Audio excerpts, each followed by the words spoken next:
하나님 말씀은 역대상 29장 20절입니다. 구약성경 제가 가지고 있는 성경은 654페이지인데요.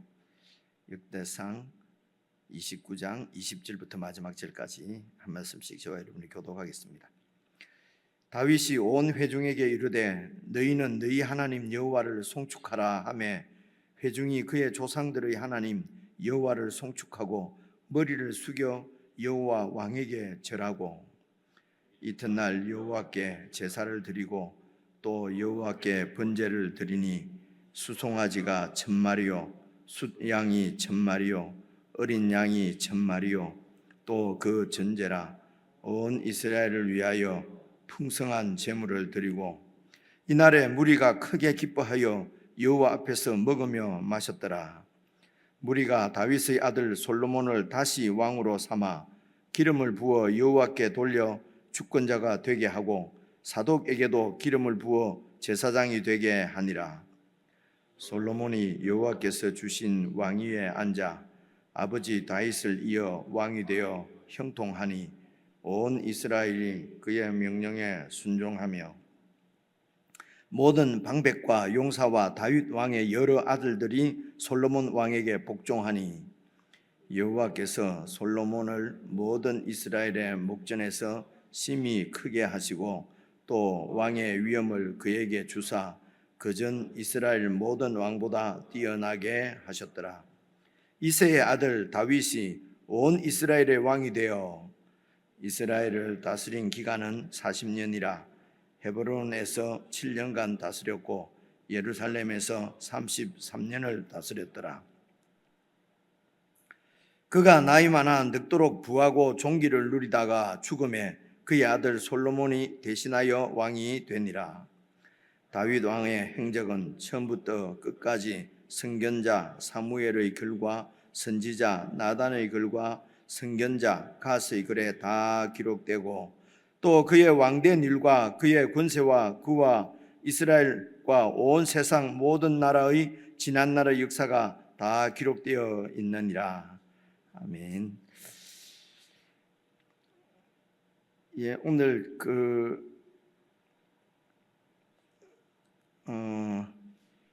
이제 그 22절 보니까 이제 우리가 다윗의 아들 솔로몬을 이제 다시 왕으로 삼아 기름을 부어 여호와께 돌려 주권자가 되게 하고, 그래서 오늘 말씀은 이제 다윗의 뒤를 이어서 솔로몬이 왕으로 즉위하는 이제 그런 내용입니다. 그래서 이렇게 다윗 왕에서 솔로몬 왕으로 이렇게 넘어가는 그 승계하는 것이 보통 왜 이제 왕권이 승계되고 이렇게 하는 것은 여러분 세상 나라의 일반적인 상황들을 보면은 이제 그 강력한 왕권을 가지고 있으면은 그 아들에게 잘 이렇게 연결되기도 하고, 그리고 또 많은 경우에는 이제 쿠데타를 통해서 힘센 장군이 왕을 차지하고 이렇게 되는 경우가 많이 있거든요. 이제 그것을 어디에서 볼 수 있냐 그러면은 남쪽 유다는 이제 이렇게 여러분 지금 다윗에서 솔로몬을 이렇게 넘어가고 솔로몬 뒤에 가서 이제 나라가 이제 갈라지거든요. 갈라지면서 북쪽 나라 그 이스라엘의 역사도 보면은 이제 그 왕조가 지금 이제 다윗은 솔로몬을 통해서 어쨌든 그 하나님 앞에 그 우상도 섬기고 범죄하고 하면서도 하나님께서 다윗의 이 왕권을 이제 등불을 꺼지게 하지 않겠다 하나님께서 그렇게 약속을 하셨는데 그 다윗의 왕권이 계속해서 이렇게 이어져 갑니다. 그런데 이제 북쪽 이스라엘은 그 왕조가 다섯 왕조로 이렇게 나눠지고요. 그리고 이제 왕조가 바뀔 때마다 이렇게 그 장군들이나 이런 그 신하들에 의해서 이제 그 앞에 왕이 이제 암살을 당하고, 그리고 이제 왕조가 새로 세워지고 이제 이렇게 하거든요. 그런데 이제 여기서부터 다윗에서 솔로몬으로 넘어가는 이렇게 승계되는 그 중심에 여러분 어제 우리가 묵상한 말씀 그 19절 보시면은요, 또 내 아들 솔로몬에게 정성된 마음을 주사 주의 계명과 권명과 율례를 지켜 이 모든 일을 행하게 하시고, 이 모든 일은 이제 나라를 다스리고 성전에서 하나님을 섬기고 하는 이 모든 일이죠. 그런 일을 주의 계명과 권면과 율례를 지켜 행하게 하시고 내가 위하여 준비한 것으로 성전을 건축하게 하옵소서. 그래서 다윗이 어제 말씀 29장 1절부터 보면은 정말 한번 보시는 게 좋겠습니다. 이제 개인적으로 묵상은 다 하셨겠지만요. 29장 3절도 보시면은요. 3절 성전을 위하여 준비한 이 모든 것 외에 그리고 내 마음이 그 하나님의 성전을 너무 사모함으로 내가 사유하고 있는 이제 내 사제까지도 금은을 다 하나님의 성전을 위해서 드렸다고 그러지 않습니까? 그러니까 이제 다윗의 마음은 성전에 온 마음을 다 이제 이렇게 쏟고 있습니다. 그래서 이제 6절부터 보면 가문의 지도자들이나 이스라엘 백성들의 모든 지도자들도 여호와의 성전 곳간에 8절 보면은 이제 백성들이 자원해서 성전 곳간에 하나님께 다 드립니다. 그래서 이제 이런 성전을 여러분 그냥 이렇게 읽으면은 그래서 예배당을 중심으로 오늘도 예배당을 중심으로 해서 이제 이 예배당을 성전으로 이해하고 성전을 화려하게 이렇게 짓고 근데 다윗이 지은 그 성전은요 하나님께 주신 설계대로 이렇게 모세 때부터 지었지 않습니까? 그죠? 근데 그 성전이 다른 소위 세상 나라의 큰 나라들 그런 데 있는 여러분 신전의 크기에 비해서는 아주 소규모였던 것을 여러분 우리가 알 수가 있습니다. 그거는 이제 계속해서 열왕기 하 우리가 읽으면서 다 묵상을 해봅니다. 누구 아하스 왕입니까? 아하스 왕이죠. 아하스 왕 그때는 이제 그러니까 이 다윗 이후에 한 600~700년 후에 이제 그 왕이 된 아하스 왕 같은 경우는 이제 그때 이제 아수르에게 이제 계속 이렇게 도움을 청하고 하나님을 믿지 않았지 않습니까? 이사야 때니까요. 그래서 이사야가 아무리 하나님을 믿으라 안 믿고 그리고 징조를 구하라 해도 나는 징조 구할 필요가 없다. 이제 그 북쪽에 있는 이스라엘 나라와 아람 나라가 연합해서 쳐들어올 때에 이제 두 나라가 연합해서 유다는 조그마한 나라거든요. 그래서 이제 온 나라가 이렇게 이제 공포에 뜨는데 그래서 이사야가 하나님께서 지켜주신다고 그랬다. 하나님을 믿어라. 그런데도 하나님을 믿지 않고 저기 아수르의 원조를 이미 청해 놓았던 이제 그런 사건들 기억이 좀 나시지 않습니까? 이럴 때에 이제 아수르가 와서 이제 북쪽 다메섹하고 다 이렇게 이제 치고 그리고 이제 이 아하스 왕이 다메섹으로 아수르 왕을 이렇게 소위 아련하러 이렇게 올라가거든요.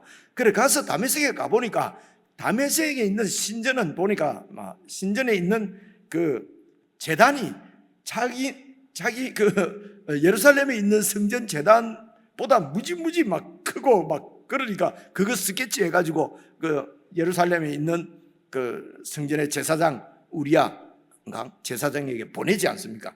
그리고 이제 큰 제단을 만들어서 성전 앞에 성소 앞에 놓고 원래 있던 여호와의 번제단은 저 북쪽으로 치워버리라 하는 이런 기사가 혹시 기억이 나십니까? 안 나는 분만 손 들어보세요. 다 나잖아요, 그렇죠? 그래 그만큼 여러분 이 다윗의 하나님께 주신 성전은 그러니까 밖에 다른 신들은 진짜가 아니고 가짜기 때문에 어쨌든 외형적으로 크게 만듭니다. 근데 이 다윗이 지금 마음을 두고 있는 이 성전은 그런 일반 보통 우상을 섬기는 세상 나라 사람들의 어떤 그들의 수호신의 무슨 신전을 크게 해서 이런 의미가 아니고 여러분 잘 아시는 대로 성전은 하나님이 그곳에 계시면서 그 백성을 다스린다는 것입니다. 다시 말하면 오늘 우리가 지금 늘 지금 마태복음을 살피고 있는 대로 하면은 이 다윗이 이렇게 성전을 그렇게 사모하고 성전 짓기를 원하고 성전을 위해서 이제 모든 것을 다 준비하고 모든 것을 바치고 이 말은 그 온 마음을 하나님의 나라 이 성전이 하나님의 나라를 상징하는 것이거든요. 그러니까 그 나라의 마음을 이제 둔다고 하는 의미입니다. 그죠? 성전 여러 번 말씀드렸잖아요. 성전은 하나님 계신 곳, 하나님이 그 백성들과 같이 계시는 것은 그 백성들과 함께 계시면서 그 백성을 다스리는 거예요. 그래서 세상 나라처럼 막 억압하는 그런 통치자가 아니고 가정의 아버지가 가정을 책임지는 좋은 아버지, 아버지가 가정을 책임지는 그런 가정의 통치자로서 하나님께서 그 백성과 함께 하신다는 것을 이제 보여 주시는 것입니다. 그렇기 때문에 여러분 10절 있는 데서 보시면요, 다윗이 이제 이 성전을 짓도록 그렇게 백성들을 독려하고 솔로몬에게도 꼭 부탁을 하고, 그래서 이 성전이 아니면은 이 나라는 세상 나라하고 똑같아질 것이기 때문에 그렇습니다. 그러니까 꼭 성전을 지어서 하나님의 통치를 구현해 내라는 것입니다. 그러면서 이제 10절에 다윗이 온 회중 앞에서 여호와를 송축하고 그리고 이제 기도하는데, 여러분 잘 아시는 기도입니다. 11절, 여호와여 위대하심과 권능과 영광과 승리와 위엄이 다 주께 속하여 싸우니 천지에 있는 것이 다 주의 것이로소이다. 이것이 성전의 의미지요. 온 천지의 주인이라는 것입니다. 그래서 여호와의 주권도 주께 속하여 싸우니 주는 높으사 만물의 머리신입니다. 그래서 모든 주권이, 왕권이 하나님께 다 있다는 것입니다. 내가 왕이 아니고 하나님의 그 왕권을, 그 왕대심을 보여내는 하나님의 나라, 이게 바로 이제 성전을 지으라고 하는 뜻이거든요.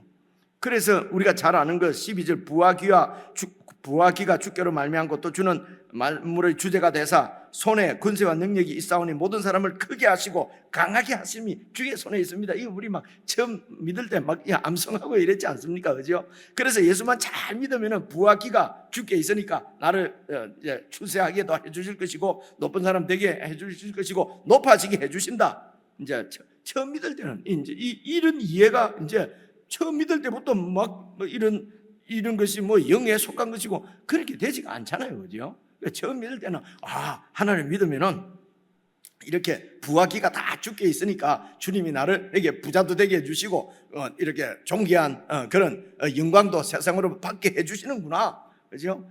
그래갖고 이제 죽을 때쯤 되면은 그렇게 약속을 하셨는데도 늘 뭐 채무는 맨날 그냥 오늘 먹으면 또 내일도 또 주님 의지하지 않고는 못 살고 또 뭐 세상에 권세도 아무것도 없고 도대체 뭐냐 이러면서 하나님께서 약속하신 이것이 바로 하나님의 나라구나. 그 나라는 세상하고 다르구나. 여러분 아브라함도 마찬가지입니다. 아브라함을 하나님께서 부르실 때에 네 자손을 하늘의 별처럼 많게 해주겠다. 그리고 이 땅을 너에게 주겠다. 그런데 아내가 죽을 때가 됐어요. 죽을 때가 됐는데 땅을 하나님께서 주시겠다고 했는데 이 땅, 아내를 묻을 땅이 한 평도 없는 거예요. 하나님이 주시겠다고 약속은 했는데. 그리고 그래서 이제 그 땅을 하나 막벨라 굴을 사서 이제 거기에 아내를 묻지 않습니까? 그렇죠? 그리고 또 그 자손을 하늘의 별처럼 이제 주신다고 했는데 100살 돼서 그냥 아들 하나 딱 주시고 이게 그래서 이제 여러분 히브리서에 이 말씀이 나와요. 그래서 깨달은 것이 하나님께서 주시겠다고 하는 것이 바로 이런 그냥 내 자손이 내 그냥 아들들이 많아지는 것이 아니라 이게 바로 하나님 나라의 백성들을 많게 하시겠다는 거구나. 그리고 이 땅을 주시겠다고 하는 것이 아니라 하나님이 거하실 하나님께서 통치하시는 그 백성들이 거하는 하나님의 나라를 얘기하는구나 하는 것을 이제 깨달는 것입니다. 그렇죠? 그게 히브리서 11장에 나와요. 그렇습니다. 그래서 처음에는 주권도 여호와께 속하고 주님이 부하기가 주께로 말미암고 이런 것이 여러분 아브라함처럼 깨달으려면 평생을 걸려야 되는데 그것을 예수님을 통해서 해석을 싹 해서 오늘 우리에게 성경으로 딱 주셨다는 것입니다. 그래서 우리는 평생 죽을 때 돼갖고 깨달으면 안 되고 미리부터 한 2, 3년 내에 성경을 잘 보고 깨닫고 그 다음에 하나님 나라를 살아가는 것입니다. 그래서 그것도 왜 그런가 이제 오늘 말씀에 보면 다 힌트가 나와 있습니다. 이제 이렇게 말씀을 드리고요. 그래서 주권이 여호와께 있다. 그러면은 이걸 실제적으로 믿으면은 나도 나중에 예수 잘 믿으면은 막 교회만 열심히 다니면은 부자 되게 해줘. 간혹 부자 되는 사람도 있잖아요, 그죠? 그러면 예수를 잘 믿어서 막 부자가 되었다 한 명이 그러면요, 나머지 99명은 나는 잘못 믿어서 아직 이렇게 부자가 안 됐나? 이러고 시리에 빠지고 좌절하고 믿음도 잃어버리고 이러거든요. 참 말이 참 길어지는데요. 그래서 여호와께서 주권도 여호와께 다 있다. 이걸 우리가 정말 오늘 우리 시대에 믿으면은요, 무슨 일이든지 조급할 필요가 없죠. 주권이 그분께 다 있는데요. 뭔가 내가 이기려고 막 그 지체들하고 경쟁하거나 세상하고 경쟁할 필요도 없지요. 모든 주권 부하기가 이 사람을 이렇게 부하게도 하고 귀하게도 하는 것이 주님께 다 달려 있는데요.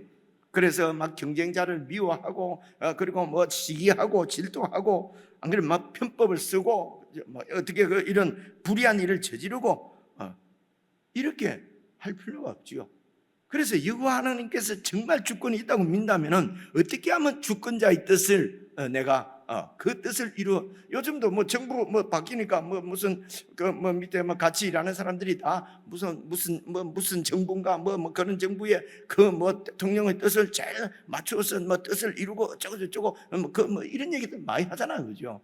이런 세상 정부도 다 자기 중심주의고 하는 이런 세상 정부도 이제 왕이 바뀌면 그 왕의 뜻에 맞추어서 뭔가를 그렇게 하면은 이제 하려고 하지 않습니까? 그래서 우리가 정말 하나님의 나라 주권이 여호와 하나님께 있는 그 나라를 살고 우리가 그 나라를 구한다 그러면은 그 나라의 주권자인 그 예수 그리스도의 뜻을 잘 살펴서 그 뜻이 그 왕의 그 대통령의 그런 이제 뭐라고 그래요? 그 뭐 비전이랄까 이런 것을 같이 어떻게 해서 주권자의 뜻을 내가 실행할 것인가? 여기에 온 마음이 있지 않습니까? 그럼 그 나라에 마음이 있는 거지요. 그런데 이제 그렇게 안 하고 뺏겼다. 이제 어떻게 하든지 이 정부를 무너뜨리고 그리고 내 정부를 세워야 되겠다. 이러면 반역자잖아요, 그렇죠? 그래서 예수 그리스도의 뜻이 아니라 그 뜻은 막 별로 마음이 없고 예수 믿는다고 하면서 내 뜻을 내가 구하게 되고 내가 귀하게 되고 내 뜻이 이루어지고 이러면 이건 반역자입니다, 그죠? 그래서 예수를 믿는다고 하면서도 이런 반역자로 살면서 천국에 들어갈 것이다. 그런 건 없다는 것입니다. 그럴 리가 없지요, 그죠? 그런데도 우리가 그렇게 믿고 사는 경우가 많단 말입니다. 그래서 여러분 성전 그 나라를 구하고 그래서 그 성전이 왜 그 나라냐? 이게 여호와의 주권이 여호와께 다 있고 그 주권을 실행하는 나라라는 것입니다. 이것이 18절 보시면요, 우리 조상들 아브라함과 이삭과 이스라엘의 하나님, 그래서 우리 조상들의 하나님 혹은 아브라함과 이삭과 이스라엘의 하나님 여호와 이럴 때 이 뜻은 무슨 뜻이냐면요, 여러분 다 기억을 해두세요. 아브라함과 이삭과 야곱의 하나님 혹은 우리 조상들의 하나님 이럴 때는 여호와 하나님이 언약의 하나님이라는 거예요. 언약을 하신 하나님이라는 것입니다. 그래서 하나님께서 아브라함에게 언약하신 것이 우리 조상들 아브라함과 이삭과 야곱에게 약속하신 것이 하나님의 나라였어요. 그 하나님의 나라는 성전으로 상징이 됩니다. 그래서 성전을 세우고 그리고 그렇게 하는 것이 이제 여호와 하나님의 뜻이 이루어지는 것이죠. 그래서 이제 19절에 이제 아들 솔로몬에게 정성된 마음을 주셔서 이제 왕이 되면은, 그래서 여러분 신명기 17장 17절입니까? 17장에 보면은 그 왕이 나중에 누가 왕이 되면은 이 율법책을 등사해서 옆에 두고 늘 율법책을 왕 보고 묵상하고 그 율법대로 그 나라를 통치하라는 것입니다. 그렇게 해야 하나님의 약속이 이루어지고 하나님 언약이 이루어지고 하나님 나라가 세워지는 것이니까요. 그래서 이제 내 아들이 하나님의 율법을 잘 이렇게 지켜서 모든 일을 행하게 하시고 그리고 성전을 꼭 건축하게 해 주옵소서라고 어제 이제 기도를 마무리를 했고요. 그래서 오늘은 이제 온 회중에게 이런 하나님을 이제 송축하라 하는 말씀이 20절입니다. 다윗이 온 회중에 이르되 너희는 너희 하나님 여호와를 송축하라 하며 회중이 보십시오, 그의 조상들의 하나님 여호와를 송축하고. 그래서 신앙은 하나님께서 언약하신 말씀을 기억하는 것이 신앙입니다. 그저 그냥 뭐 내 종교 활동에 막 내가 열심 내고 막 뭔가 열심히 하고 나면 뿌듯하잖아요, 그죠? 이런 것은 하나님이 주시는 은혜다 이런 게 아니에요. 이제 우리 조상들의 하나님 그 언약을 기억하고 그 언약이 오늘 내 삶 가운데 어떻게 이루어지는가. 언약은 하나님의 뜻입니다. 그럴 때 진정으로 하나님을 송축하고 경배가 나온다는 것입니다. 찬양이 나오고요. 이 성경이 제가 너무 갖다 끼워 맞추는 건지 이게 제가 끼워 맞추고 하는 게 아닙니다. 이게 성경이 막 기록된 것 같아도요. 가만히 이렇게 읽어보면요, 막 또 흥분을 하잖아요. 막 이렇게 좀 읽어보면 알 텐데 그냥 우리 교인들이 이 성경만 읽으면은 믿음이 저절로 생길 텐데 이제 이런 제 마음은 있습니다. 그래서 이제 하나님 앞에 보십시오. 번제를 드리는데 수송아지 1,000마리, 순양 1,000마리, 그리고 또 뭐가 어린 양 1,000마리. 그래서 이것을 1,000 번제라고 그래요. 1,000마리를 바친다고. 하나님이 주권자 그러니까 1,000은 완전 숫자 상당히 많을 때 19곱하기 12 1,000이잖아요. 그러니까 내 전부를 하나님 앞에 이 나라 전체를 하나님께 다 바쳐드린다, 이런 말입니다. 그래서 오늘 3,000 번제잖아요, 그죠? 1,000마리니까 아이고, 그래서 이제 이 1,000마리를 어떻게 3,000마리를 번제를 어떻게 드렸겠습니까? 하루에 10마리씩만 바쳐도 300일 해야 될 것 같은데, 그죠? 그래서 이 1,000은 꼭 우리가 생각하는 1,000이 아니고 뭐 많다고 하는 뭐 상대 숫자, 이런 여러 가지 이제 이 주석가들의 해석이 나와요. 그런데 그냥 3,000마리 바쳐도 하면 3,000마리 이제 바치는 거지요. 근데 왜 이렇게 3,000마리를 바쳐야 되냐? 하나님 앞에 제사는 여러분 아신 대로 번제 그리고를 드리고 내 전부를 바쳐 드립니다. 그리고 속죄제도 드리고 백성들을 위해서 속죄하고, 그리고 대부분의 많은 제사는 화목제입니다. 화목제가 감사제거든요. 자원제거든요. 서원제가 이게 화목제거든요. 화목제는 하나님 앞에 조금 이렇게 하나님 것만 딱 드리고 나머지는 다 백성들이 같이 잔치하면서 먹는 거거든요. 그러니까 온 백성이 그렇게 잔치하려면 한 3,000마리는 잡아야 안 되겠습니까? 이렇게 이해하면 그렇게 어렵지도 않아요. 그래서 여러분 이제 21절 마지막 부분 봐보세요. 또 그 전제라 온 이스라엘을 위하여 풍성한 제물을 드리고, 온 이스라엘을 위하여 제물을 드리고, 제물을 보통 하나님을 위하여 드리는 거잖아요. 그런데 이게 온 백성을 위하여 드리고, 그리고 22절 이날에 무리가 크게 기뻐하며 여호와 앞에서 먹고 마시고 너무 기뻐하고, 이게 하나님 나라의 친교 교제라 말입니다. 잔치지요. 이제 이런 잔치를 빗대어서 예수님께서 다시 오시면은 우리들과 함께 혼인 잔치를 할 것이다. 뭐 이런 이제 잔치를. 근데 그걸 문자 그대로 해가지고 구름 위에서 뭐 잔치한다고 7년 동안 막 자꾸 이렇게 이해를 하니까 이제 문자적인 이해가 되는 것이거든요. 그래서 이제 이런 잔치도 이게 이제 예수 그리스도 안에서 이미 다 이루어져서 교회의 성찬식이나 교회의 예배가 바로 하나님 앞에서 백성들이 정말 하나님의 복을 먹고 마시는 그런 잔치라는 것입니다. 그런데 그것을 좀 실제적으로 보여주는 게 그러니까 예수 그리스도의 몸인 빵을 떼고 이제 이렇게 잔을 마시고, 이게 바로 이제 천국 잔치로 그렇게 성경에서는 이야기를 상징적으로 말을 하고 있는 것입니다. 그리고 22절에 이제 먹고 마시고 무리가 다윗의 아들 솔로몬을 다시 왕으로 삼아 기름을 부어 여호와께 돌 주권자가 되게 하고, 이제 여기 사실은 이 솔로몬은 이 즉위식을 사실은 2번 합니다. 여러분 기억하시는 대로 역대상 몇 장이 20 몇 장에 보면은 그 즉위식 하는 게 한번 나와요.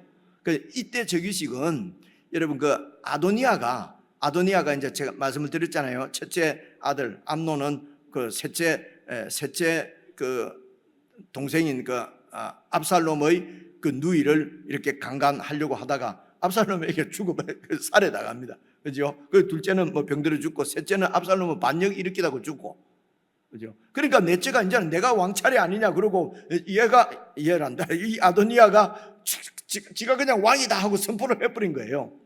그러니까 이제 다윗이 보고를 받고 그렇게 해서 이제 이렇게 솔로몬을 급하게 이제 왕으로 세우고, 그리고 아도니아를 잡잖아요, 그죠?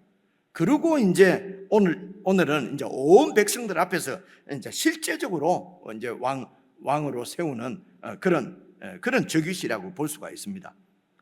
그래서 무리가 다윗의 아들 솔로몬을 다시 왕으로 삼아 기름을 부어서, 그게 메시아입니다. 기름 부음을 받죠. 왕과 제사장, 선지자는 기름 부음을 받아서 세워져요.